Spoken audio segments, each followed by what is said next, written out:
Good afternoon.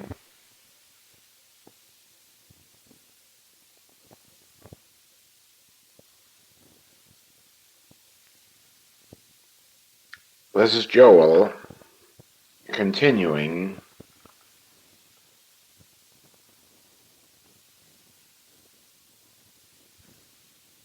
on the subject of, shall we say, God is or just is, the isness of being. All being is. Nothing can be added to infinite being.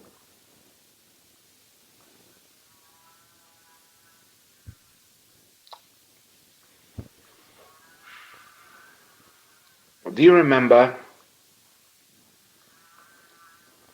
when the Master was asked about the commandments? And out of the 10 commandments, he selected one, the first commandment. Thou shalt have no other gods before me. God, God, God. Thou shalt have no other God.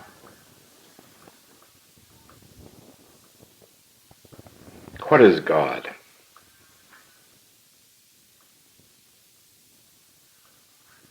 As far as God can be explained, we think of God as power.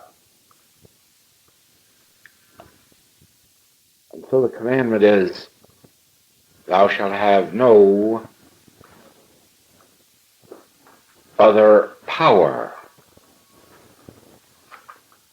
than God. That is, thou shalt not acknowledge that anything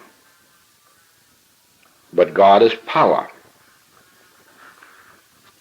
Can you imagine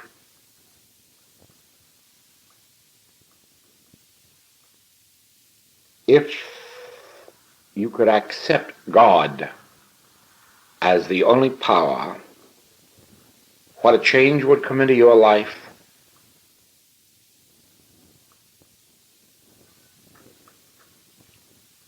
I'll go along with you on that and confess that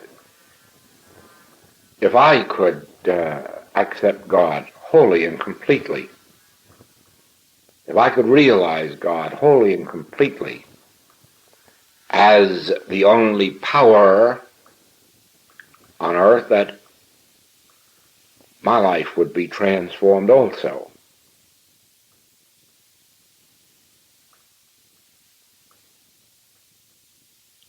God as the only power. Let us see, what are we fearing?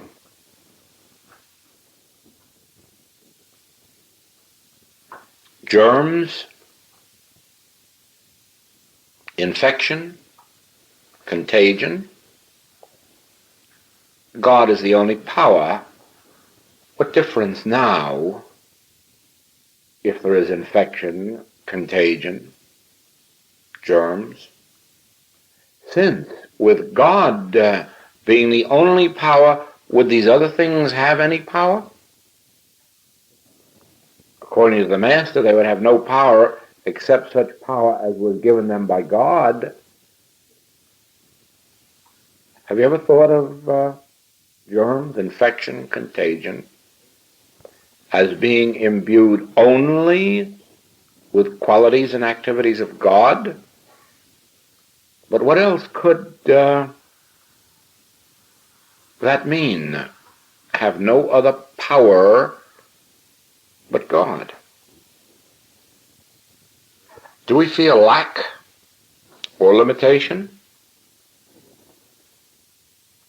How could lack or limitation affect us if God were the only power? Do we fear wars? Now, there is really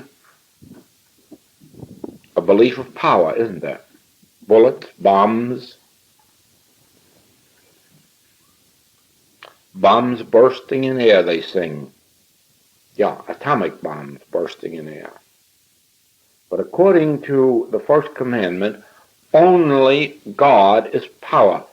What would happen to the power of an atomic bomb if we could realize God as the only power?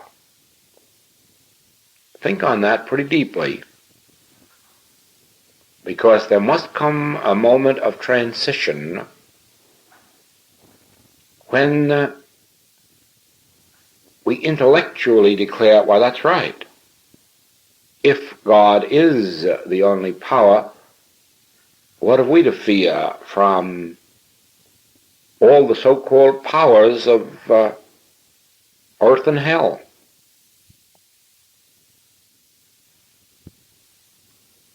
There must be a moment of transition when we go from that intellectual agreement to that place of spiritual agreement that I spoke of on the other side of this recording.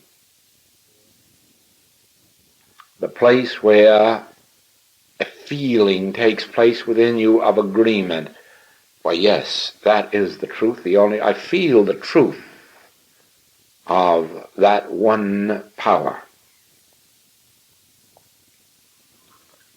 Thou shalt have no other God. God, we are told, is law. Now, that is a very astonishing statement. God is the only law. Because now I am going to face you with a startling statement, at least startling to me. It's a question. Is there a law of disease? Is there? Is there a law of disease? Thou shalt have no other law but God. Is there a law of disease? Then what is perpetuating disease? What is continuing disease? What is causing disease if there is no law of disease? Of course, we're told, in accordance with your faith, so be it unto you. Therefore, if you have faith in a law of disease, so it must be unto you. If you have belief, confidence, that there is a law of disease, so it must be unto you. But can you at this moment begin to feel somewhere deep down within you, not upstairs in your head, but can you somewhere deep down within you begin to feel an agreement, a feeling of God as the only law, the only being, the only cause? You see, the world is trying to remove disease through the study of the laws of disease. And there are no such laws.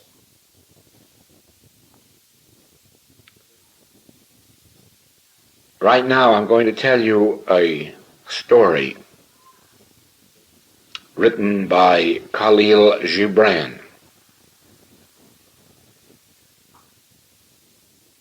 I don't think it's a funny story,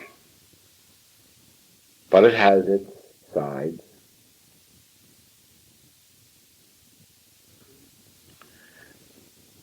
The story is of a priest walking along the country road and hearing a man cry out for help. And there he sees a man in the ditch, in pain, dirty, bleeding. And his first temptation is, of course, to go and help the man, and then fearing that the man may be a criminal, or that he may be dying, and that he might be blamed for the death, he decides to walk on and ignore the man. But the man cries out again for help, cries out desperately in his hurt. The priest turns back again to help, but this time fears that the man may be an escaped lunatic, and fearing him, decides to walk on, when the man again cries out for help, that he's wounded, bleeding, dying. He's afraid of death. He's afraid of dying.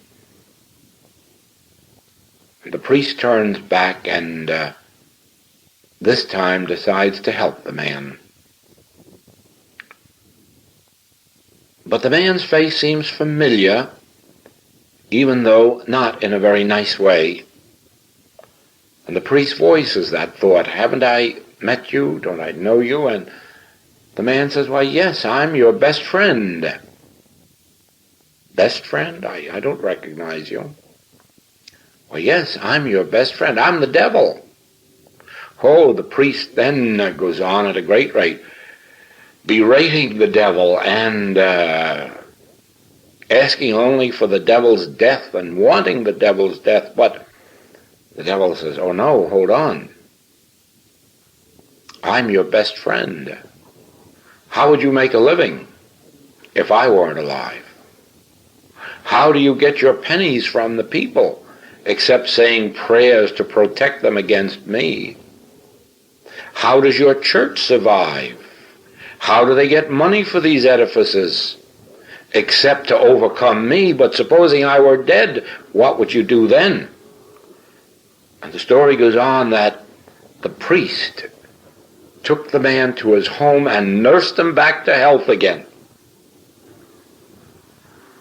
Sounds strange, doesn't it? What would the church do if there weren't a devil? What need would there be of a church?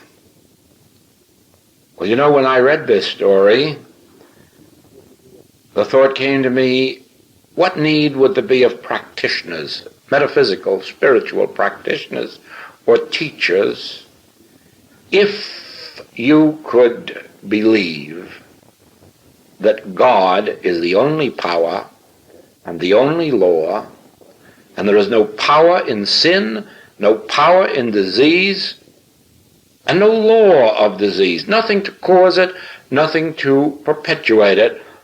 I thought perhaps I too would have to go back to work for a living, but I'm willing.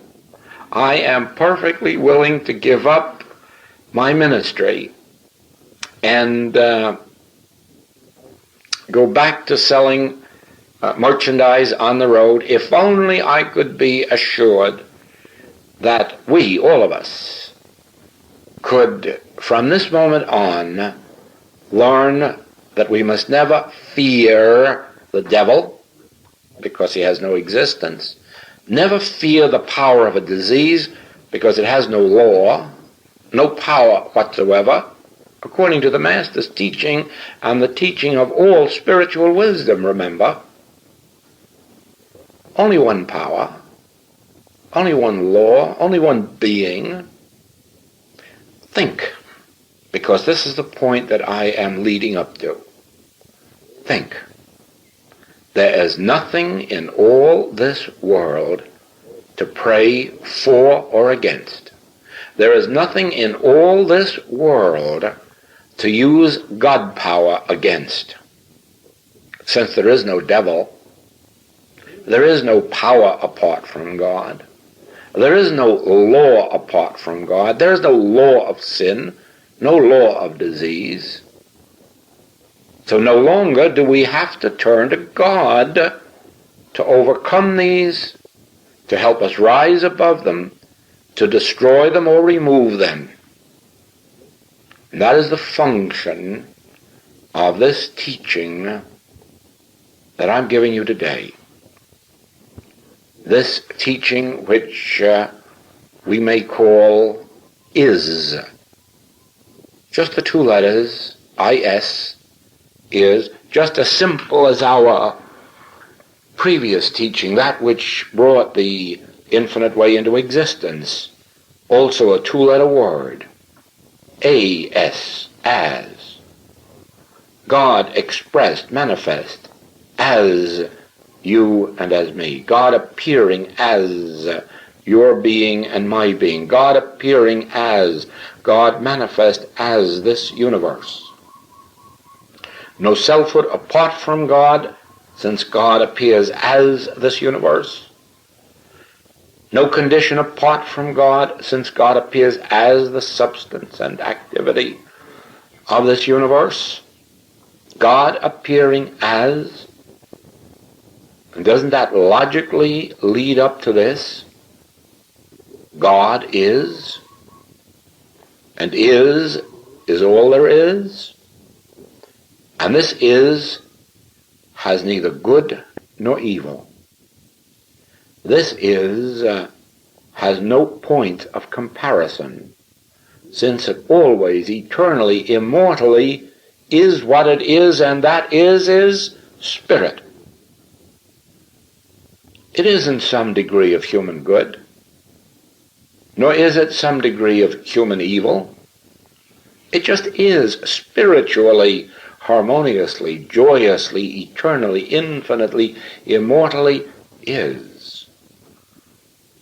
Now just think. Law is, but not good law or bad law. No, the only law which we call God. God is. Power is, not good power, not strong power, not bad power, not evil power. Just power, one power, that's all there is. Thou shalt have no other God, no other power. There's only one power. That power is. It doesn't oppose anything. No use praying to it to overcome your enemy. No use praying to it to overcome sin or sinful desires or appetites. No use praying to it to overcome disease, since there is only one power, and the power that is God. You see, the state of consciousness that we must be coming to now, after these years of the study of the infinite way, the state of consciousness to which we must be coming is a state of consciousness called is, resting in that is. It is. Think of the dilemma of the church without a devil to preach against, to oppose, to protect from. And now think of our dilemma if we don't have to meditate or pray in order to get God to do something for us, since God good already is. Now here we come again to that subject of prayer. Do you feel a sense of agreement with this somewhere deep down within you? Do you have any responsive feeling that yes, how can God be used for any purpose? Against what would God be used? Against who? Why? Do you feel an inner response? Because that inner response is your prayer or treatment or communion. The words that I say to you as words will not do the work unless behind the words is a state of consciousness so clear that you feel the rightness of it, that you feel agreement with it, that you feel in tune with it.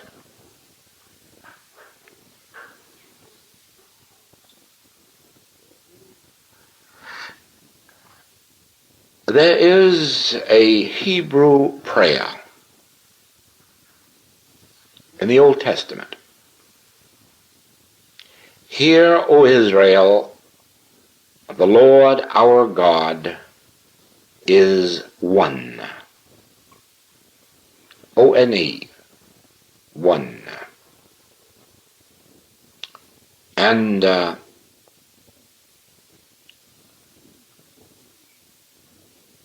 Mrs. Eddy, many, many years ago, so definitely saw the meaning of that she uses it as one of the bases of Christian Science, and repeats that prayer in her textbook and calls attention to the significance of it. Hear, O Israel, the Lord our God is one. One. With God as one, we have no opposite and no opposition. With God as one, we have only one activity, one being, one cause, one power, one law. It may take a day, a week, a month for you to learn this prayer of Hebrew Scripture and get the feel of its rightness. The feel of its rightness is prayer. The feel of its rightness is your communion with God. The feel of its rightness is your treatment. Now, it is legitimate to voice or give thought to hear, O Israel, the Lord our God is one. But it isn't sufficient. Somewhere deep within you must be that prayer as a continuing state of being until this feeling comes to you, this feeling of assurance comes to you, this feeling of agreement. Why, yes, the Lord is one. The Lord is one. There's no other power. There's no other being. There's no devil. There's no Satan. There's no opposition to the reign of God. There are no conflicting presences or powers. There are no conflicts within me at all, since my Lord is one. One. There's no conflict within me because of one. That one is. That one is. Yes, I can really see the day when there would be no need for churches, no need for metaphysical writings, no need for practitioners or teachers, since the only legitimate object these can have would be to reveal to you that the Lord our God is one, and that you need not fear death, you need not fear disaster, you need not fear sin or disease. The Lord our God is just one. One in being, one in essence, one in cause, one in effect, one infinite good. You see, what happens is you are led to a state of consciousness in which you do not even by suggestion think of turning to God to do something for you, since that which you are thinking of already is. You never come to the state of consciousness of a person praying for something or for somebody. Your whole prayer becomes that feeling of inner agreement. Is. It already is. Always has been. Before Abraham was, I am. Lo, I am with you to the end of the world. I will never leave you nor forsake you. You see? Is. Am. Is. I am with you. It is so. No more reaching up there mentally for some statement of truth. There is only one statement of truth. And it comes in one word. Is. It already is. I'm thinking just this minute of that statement that came to me many, many years ago, and I think you'll find it, yes, in the infinite way. That which I am seeking, I am. Do you see that again? Is. Is. It already is. I can give up seeking. I can give up searching. I can even give up praying. It already is. And now my prayer isn't praying anymore. My prayer is the realization, the recognition of is. Just think, whatever of good has come into your consciousness in the form of desire or hope already is. There's no power to bring it to you tomorrow. Yes, you see, that question of time enters here. You can't live yesterday, can you?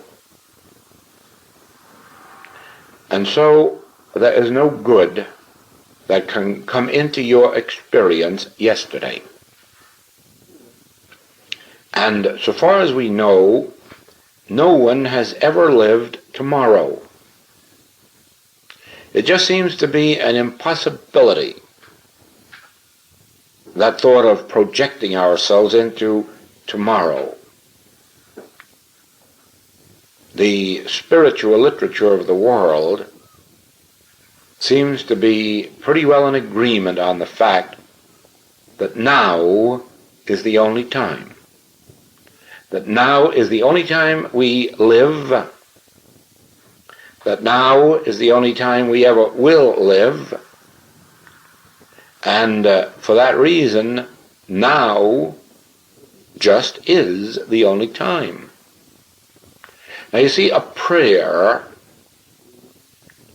that would have to do with such a time as yesterday, or last year, or the last incarnation, would be a waste of time, wouldn't it? Because you never will live in your last incarnation, or even in your yesterday. You never will live an hour ago. So there's no use of praying for or about anything that concerned itself with an hour ago. Let's forget the past. Let the dead bury the dead. Let yesterday bury yesterday. Let this morning bury this morning. And let us concern ourselves with now. Oh, before we get to that, we may think of some desire, hope, or wish for tomorrow. But since we can't ever live tomorrow, our wish or desire or hope can't come true. There's only one time in which our prayers can materialize, and that time is now. It is for this reason that we must learn the instantaneity, the instantaneousness of healing, of reformation, since it can only take place now. Now. And what great fact do we discover now? Above all, we discover that I am. Just think. Now I am. I am now. And what is I am? Well, I'll leave that with you. One thing is certain, that if I am, all that the Father is and all that the Father hath is right now in that I amness. Is that too deep? Can you follow this, that all that God is now? Can you follow this? All that the Father hath is now. All that the Father hath is mine now. All that the Father is, I am now. Do you follow that? Because if you do, you are again saying, well, that's just that is again. Yes, it's that is again. Not to be hoped for, not to be prayed for. Why not? Because in this now, there is only the one power, the one presence, the one law, which I am.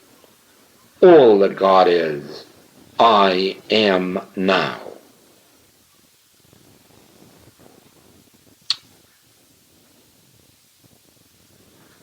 Do you see why the Master never prayed for anything, so far as we know, for himself?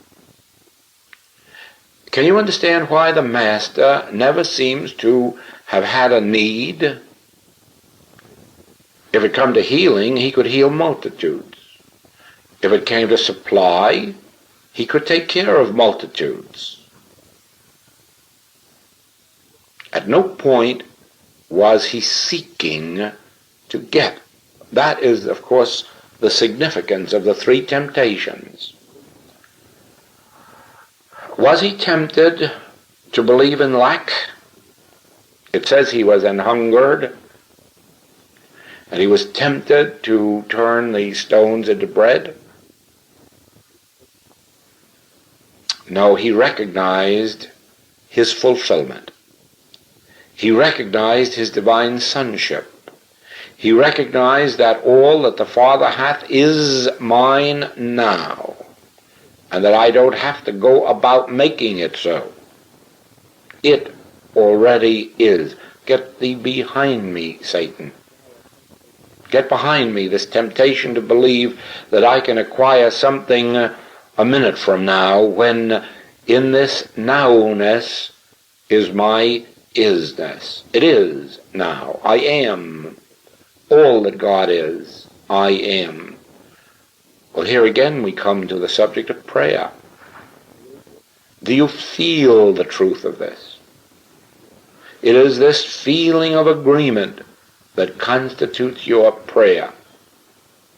If you can feel somewhere deep within you that right now I am in the midst of you, if you can feel somewhere deep down within you that all that ever will be is now, all that ever hath been is now, all that ever will be is now, for now is the only time. The divine harmony of God is your being now. Don't judge by appearances, will you? Let's not judge by appearances. Let's not call something good and something bad. Withhold your judgment on that, and just stay with me on this. Spiritually is. Spiritually, God is. Spiritually, the one power is. The one law is. Spiritually, with spiritual discernment, I feel that all good is now. No, there's no use opening my eyes and looking at that cemetery across the street. Because if I judge by appearances, the world is just full of skies that sit on mountains, of tracks that come together. Lots of those things are evident, but they're not true. They exist only as appearances. They exist only as temptations to keep us from crossing the ocean. How many thousands of years did that temptation keep people from crossing the ocean? Just because the sky seemed to be sitting on the water a few miles out at sea? And everybody believed the testimony of their senses and refused to travel until brave Christopher Columbus came along And said, no, I think that's an appearance, an illusion. I don't think the sky is sitting on that water at all. So it is, in this spiritual wisdom, the reason that you can't discuss this with your friends or relatives, the reason you can't explain this to your doctor, is that they live by appearances. Appearances is the very bread and butter of their daily living. Without appearances, they would have nothing to talk about. All of the conversation of humanhood is talk about appearances. And so there's no use of trying to reason this out, talk it out, or argue it out, or even try to sell this idea to your friends or relatives. Be still and know, but be very still. Be very still and know, spiritually know, that this is the truth. There's no law of disease. There's no devil. There's no power of harm. Spiritually, feel the rightness of this.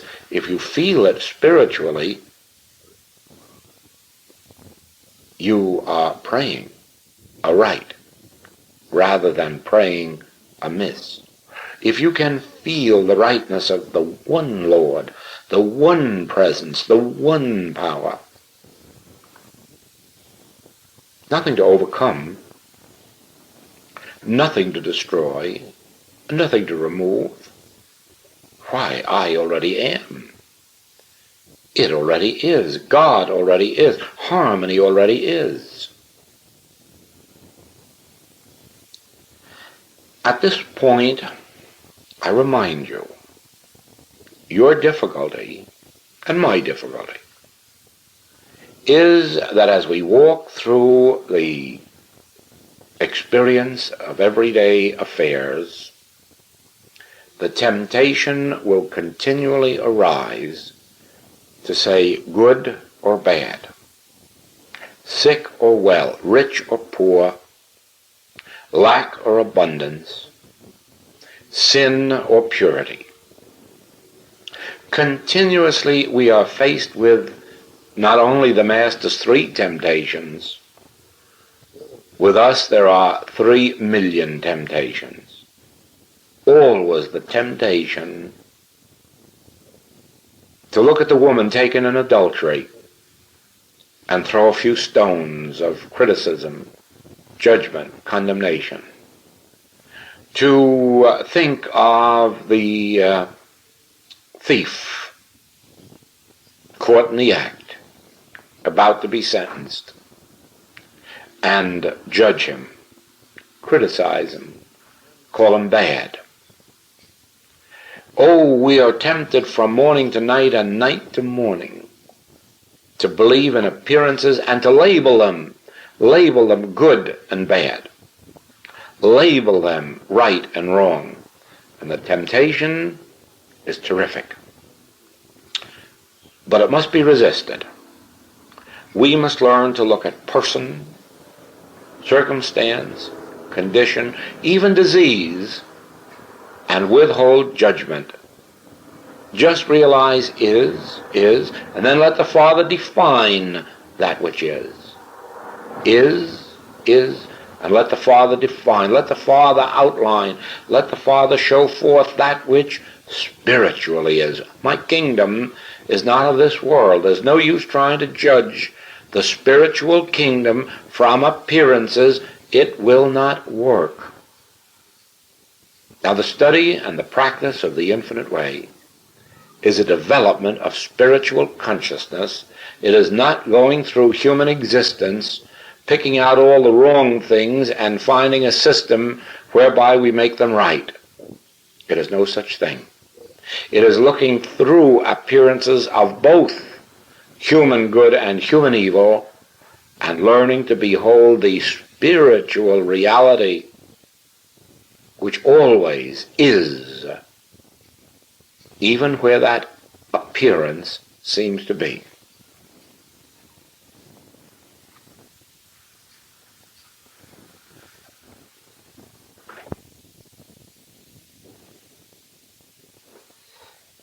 Now you will understand better what our friend Lao Tse meant when he said, referring to God, if you could name it, it isn't that at all.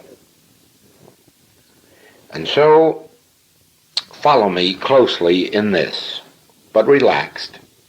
Don't strain now. Just relax. Anything that you could think about God would represent your concept of God, or a concept of God. Supposing you were to say, God is love. Now, God is love is a concept of God. It isn't God. And so praying to love would be praying to a concept. It wouldn't be praying to God. Supposing you had the idea that God is mind. That too is a concept of God and can't be God. And so you could go through any of the synonyms that you can recall and declare that God is that, and you would be wrong.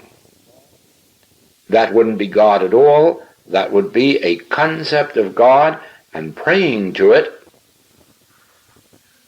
would just bring no results. Since any thought that you would think about God would represent an opinion, a theory, a concept, and not be God, how then are we, in the infinite way, to consider God?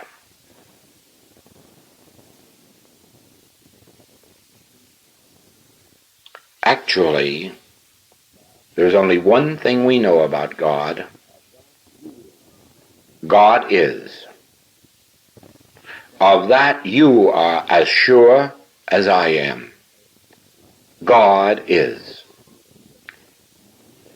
Now, you may have no way of knowing whether God is mind or God is life or God is love.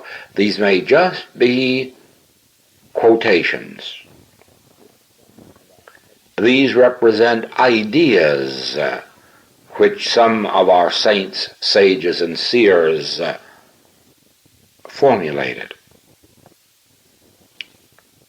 And so they may be correct in their estimate of what God is, but regardless, you will admit that anything that you may say about God represents a theory, a belief, an opinion, or a concept except one thing, and that is, God is. That you know. God is. That's a pretty good prayer, too. Acknowledge Him in all thy ways, and He will give thee rest. Acknowledge Him. Acknowledge God is. Thou wilt keep him in perfect peace, whose mind is stayed on thee. On whom? God. The God that is. God is. That is enough to know. God is.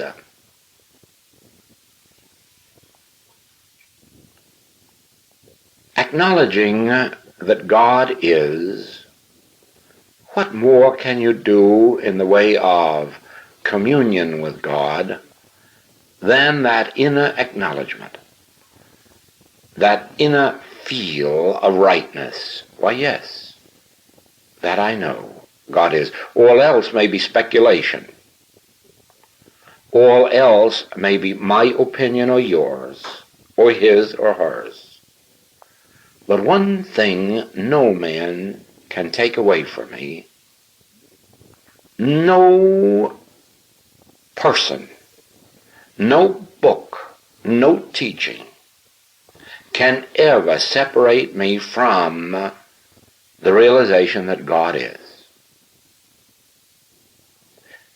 As long as I acknowledge that God is, and rest in some mysterious way, mysterious to the human senses, God will reveal to me all that I need to know about God.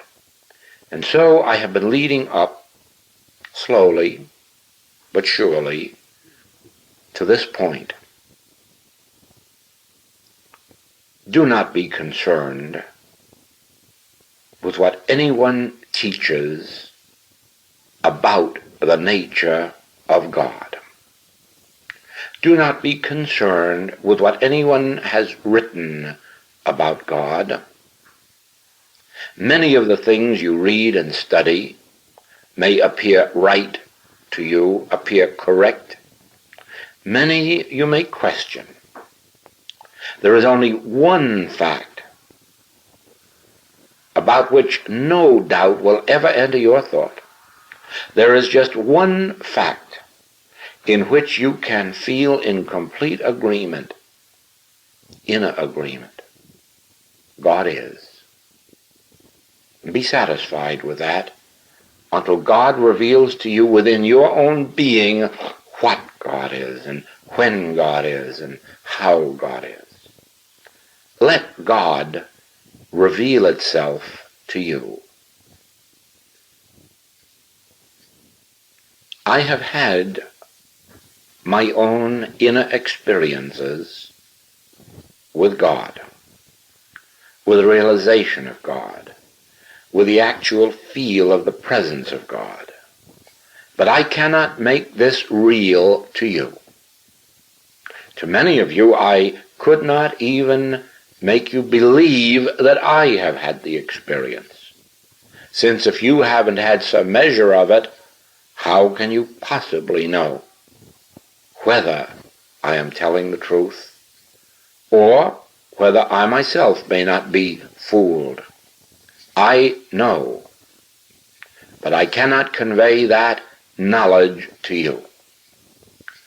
One thing that I will not try to convince you of, because on this point you are already convinced, you are already in agreement, God is.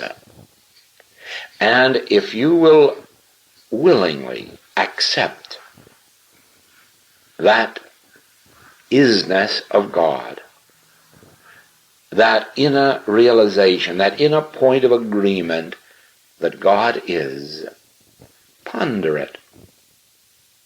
Very, very soon, God will define itself to you. God will reveal itself to you. God will unfold and disclose itself to you, within you, in an original way. And with each experience will come some measure of what we call healing. You won't find health and wealth added to you. You will find that health and wealth have been included in you since before ever Abraham was. You will find that God, being the infinite nature of your being, all harmony, all good, is included in the infinitude of that one spiritual being.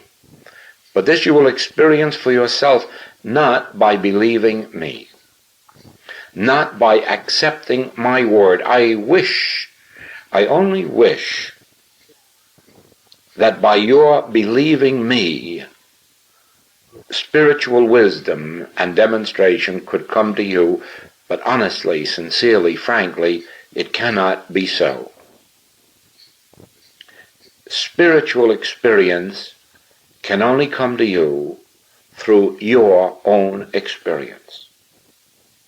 I can only tell you this, that if you can start without prejudice, without opinion, theory, concept of what God is, just start with the realization, of course, God is, that I know. God is. that I know, and dwell with that. Ponder it. Keep your thought in line with that until out of the depths of your withinness, the experience will come revealing what God is and how God operates, how God acts in and through this marvelous universe. But all of that will be through your spiritual discernment. And your spiritual discernment will never come through just making agreeing statements with what others have written about God. Spiritual discernment will come with every God experience you have. And you can only have a God experience through voicing the truth. And what is the only truth that you know? God is. That's all you know. That's all the spiritual wisdom you know. That's all you ever can know until God reveals more from within your own being. Surely the Hebrew said, the Lord is one. And you have a feeling of rightness about that. But that also is a restatement in another way of God is. We go on from there and say, oh yes, God is one power, one law. Well, you don't know that. You don't know that. You haven't yet had God reveal that to you within. Therefore, as far as you are concerned, the statement that God is one power and God is one law is a concept. To me, it isn't a concept any longer. It is a revealed truth because it was an experience that took place in my consciousness. But to you, that's just a statement that I am making or repeating. Only one thing do you know. God is. That you know. Now hug that to yourself. Live with it. Be satisfied with it until from the beginning of what you already know, what you already have in spiritual wisdom, will be added unto you the balance. To him that hath shall be given. Now you have this spiritual wisdom that God is.